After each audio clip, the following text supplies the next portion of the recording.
বাংলাদেশে যাবৎকালে যতগুলো সাঁড়াশি অভিযান হয়েছে তার মধ্যে অপারেশন ক্লিন হার্ট অনেক বছর হয়ে গেল, প্রায় 2 যুগের পরেও এই ক্লিন হার্ট অনেকেই ভুলতে পারেনি, বা যারা রাজনীতির খবর রাখেন, দেশের খোঁজ রাখেন। এবং অপারেশন ক্লিন হার্ট নানান কারণে আলোচিত, সমালোচিত, বিতর্কিত হয়েছিল। তবে অপারেশন ক্লিন হার্টের সুফলও ছিল।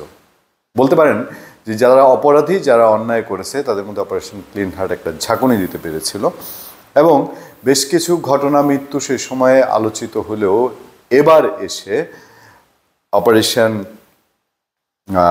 ডেভিল হান্ট, শয়তান শিকার করতে গিয়ে যে ঘোষণা এসছে সেটার প্রতি মানুষের স্বাভাবিকভাবে আগ্রহ আছে, এবং শয়তান অরিজিনালি যারা, তাদের মধ্যে স্বাভাবিক কিছু পালপিটেশনে শুরু হবে, এটাই স্বাভাবিক।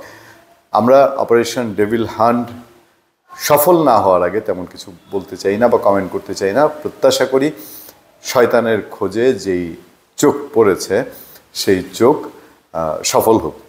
খবরটা দেখেন, শুরুতেই একটা জিনিস খুব তাৎপর্যপূর্ণ। বাংলা ট্রিবিউন হেডলাইন করেছে, গাজীপুর সহ সারা দেশে যৌথ বাহিনীর অপারেশন ডেভিল হান্ট। আমি বাংলা ট্রিবিউনের এই হেডলাইনটা একটু ত্রুটিপূর্ণ বলবো, কারণ গাজীপুর সহ সারা দেশে নাকি গাজীপুরকে স্পেশালি বাংলা ট্রিবিউন মেন করাতে চাচ্ছে। গাজীপুর তো সারা দেশের মধ্যেই, তাই না? তবে আপনারা কিছুটা জানেন, সেটা দিয়ে শুরু করেছে বাংলা ট্রিবিউন। সাবেক মন্ত্রী আকম মোজাম্মেল হকের বাড়িতে ছাত্র জনতার উপর হামলার ঘটনায় গাজীপুর সহ সারা দেশে অপারেশন ডেভিল হান্ট শুরু করেছে আইন শৃঙ্খলা বাহিনী। শনিবার থেকে অপারেশন শুরু হয়েছে বলে জানিয়েছেন স্বরাষ্ট্র মন্ত্রণালয়ের পরিচালক ফয়সল হাসান। তিনি জানান, শনিবার স্বরাষ্ট্র মন্ত্রণালয়ের আইন শৃঙ্খলা বাহিনীগুলোর সমন্বয়ে একটি সভা অনুষ্ঠিত হয়। সবাই সংশ্লিষ্ট এলাকার আইন শৃঙ্খলা পরিস্থিতি স্বাভাবিক রাখার লক্ষ্যে ও সন্ত্রাসীদের আইনের আওতায় আনতে যৌথ বাহিনীর সমন্বয়ে অপারেশন ডেভিল হান্ট পরিচালনার সিদ্ধান্ত নেওয়া হয়। ফয়সল হাসান আরও জানান, এই অপারেশনের ব্যাপারে রোববার বিস্তারিত জানানো হবে। এবার বোঝা গেল গাজীপুর কেন। আপনারা জানেন, গাজীপুরে আকম মোজাম্মেল হক তিনি হচ্ছেন আওয়ামী লীগের সাবেক মুক্তিযুদ্ধমন্ত্রী।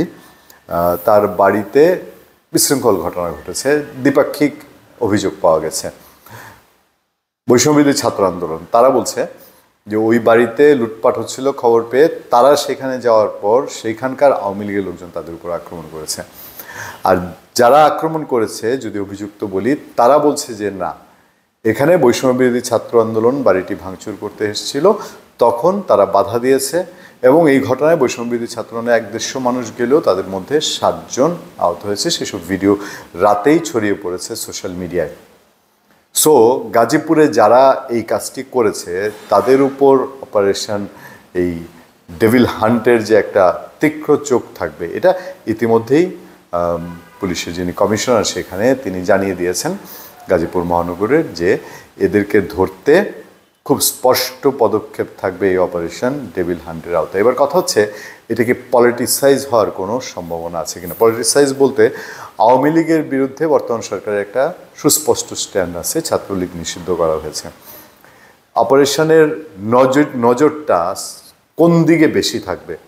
আওয়ামী লীগ, ছাত্রলীগ, তাদেরকে ধরা, তাদেরকে বধ করা, মানে একেবারে নির্মূল করা, নাকি ওভারঅল সব কিছু মিলিয়ে দেশে চাঁদাবাজি এবং দখলদারিত্বের যে অভিযোগ আছে?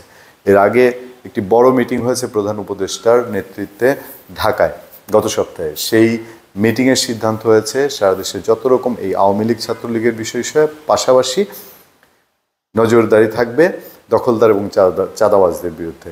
সুতরাং আগামী অন্তত কয়েকটা দিন নজর রাখতে হবে গভীরভাবে অপারেশন ডেভিল হান্ট, শয়তানের খোঁজে শয়তান কতগুলো জালে ধরা পড়ে সত্যিকার অর্থে।